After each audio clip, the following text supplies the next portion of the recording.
Hello everyone and welcome back to PyAL Life. This is Otaku's Showboat, and today we are going to talk about smart farms. Oh joy, oh bliss.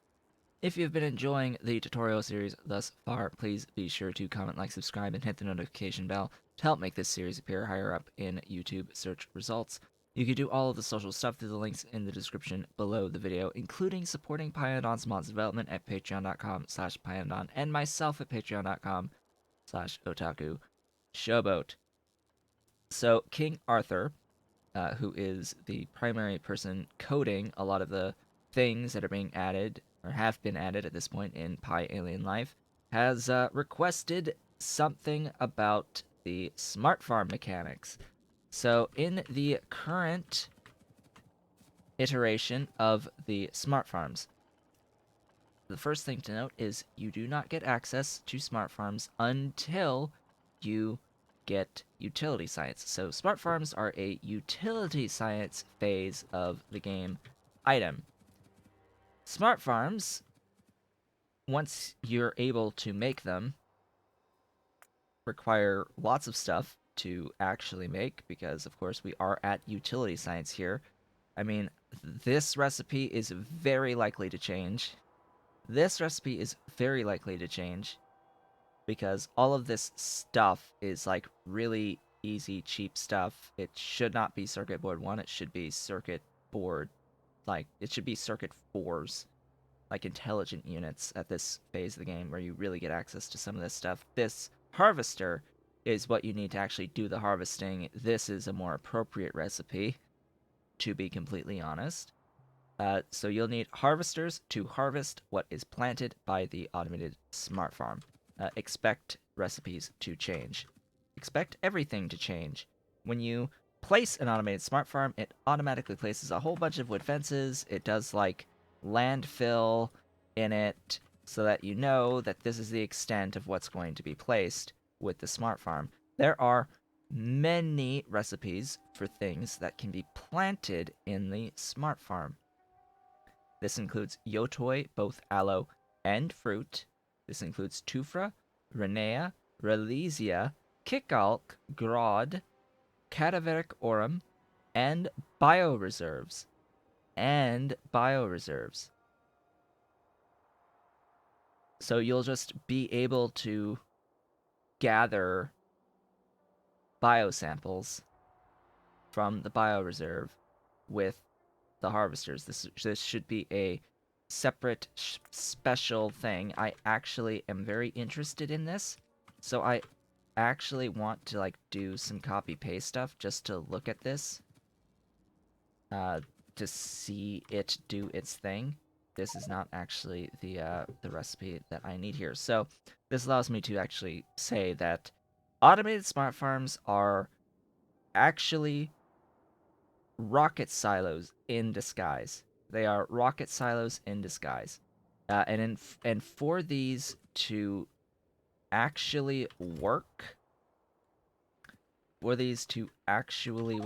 I need to like clean up the stuff here. Just, clean some of this stuff, remove it from the inventory, grab all that.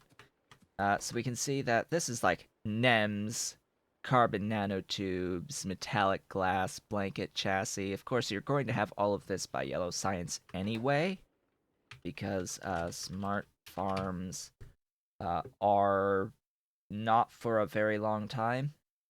Automated smart farms, utility science packs, just to unlock both of the things that you need here. It takes a very, very long time for that. But you need these replicators items, these replicator items. By request, they only have a stack size of 1. These are your satellites. These are the satellites that you need. So once your recipe has processed here in the rocket silo, once you can launch the rocket with the cargo of the replicator, you can set it to auto launch and it will launch. And it will produce a whole bunch, in this case, of Relesia. And then the harvesters are what you'll use to actually harvest the resource. And you can fit that many on it. I mean, it's not that bad. Maybe if we were to actually align this so that I can actually offload the stuff, that would be great. You can absolutely remove the fences. The fences are like free wooden fences at this point. That it may change. It very well may change. In fact, it's likely to change. That you won't get those things anymore. But hey, it's Relesia. And you can see there's a whole bunch of expected resources on here. You can do modules. These are affected by mining efficiency, tech bonuses, and all of that good stuff.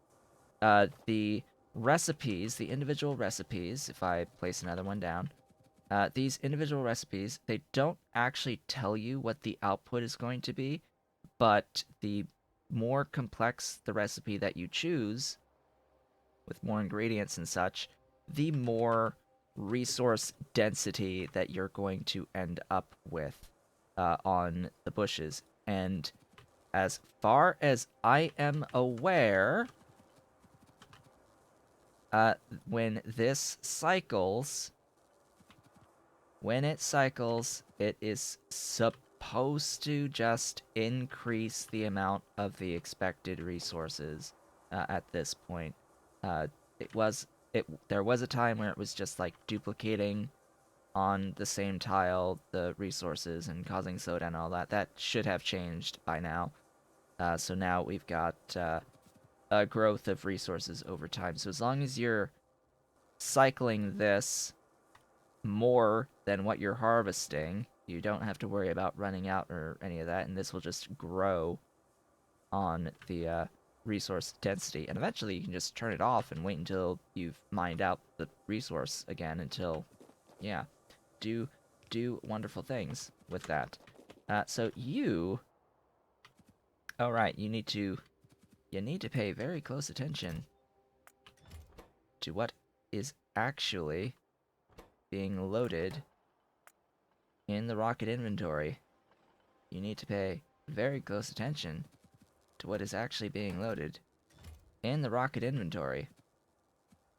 In fact, you might not want to auto-launch with cargo, because you may end up not getting the replicator loaded in if you are loading stuff like that. So you are apparently preparing. You are preparing, and it got the replicator. Good. And you have the replicator, so you will launch. My question that I have for myself going into this is, are we... Excuse me.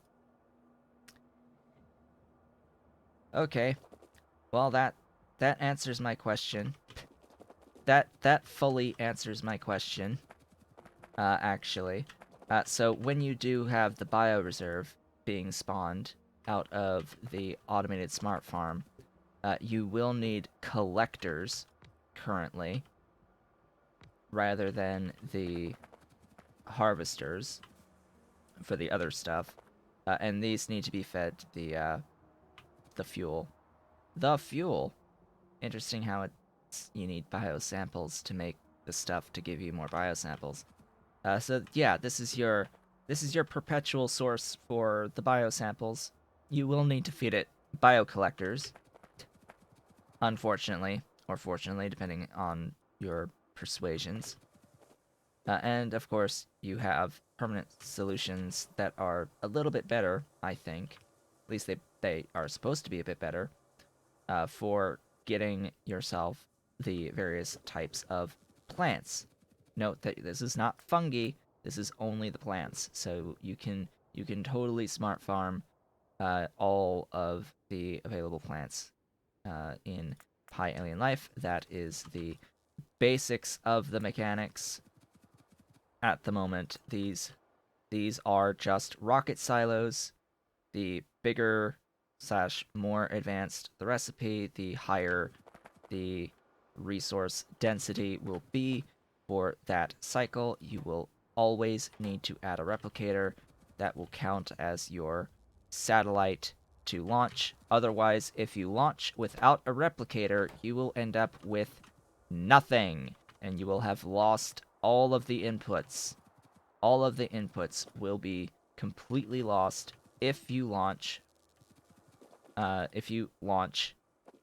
without the replicator here. You need to have the replicator to actually get the resource that you are looking for. And apparently, Relesia are bushes. Just, you know, apparently, Relesia are bushes.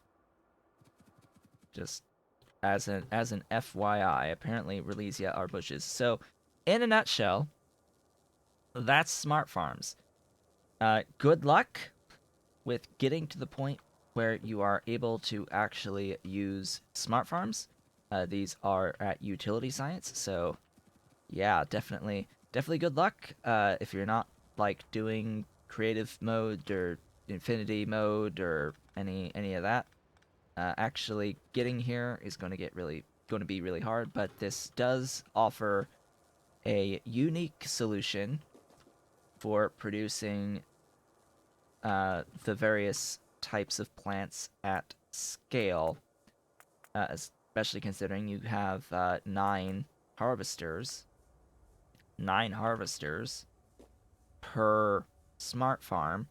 Yeah, that's a pretty decent output if you can keep the smart farm fed and have the cycle continuously moving and keeping the resource density going so that you can maintain this. That is actually very, very, very decent on the output. By comparison, this will be a lot more space than this in terms of actual Relesia plantation buildings to get that equivalent output. So this is a massive upgrade by comparison for your plants in general. At least that's my initial thoughts on all of this. So with that really quick video, only like 13-ish minutes, I would like to thank you all for watching. This has been Otaku Showboat, as I completely fumble over my words. If you have enjoyed this tutorial and the series thus far, do not forget to comment, like, subscribe, hit the notification bell, and if you are so inclined,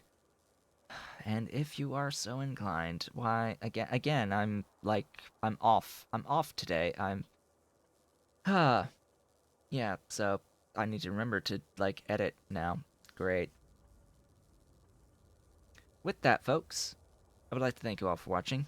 This has been Otaku Showboat. If you have enjoyed this tutorial and this series thus far, do not forget to comment, like, subscribe, and hit the notification bell to make sure that this series appears higher up in YouTube search results. You can do all of the social stuff through the links in the description below the video, including supporting Pyanodon's monster development at patreon.com/Pyanodon and myself at patreon.com/Otaku Showboat. And I, of course, will see you all on the next one.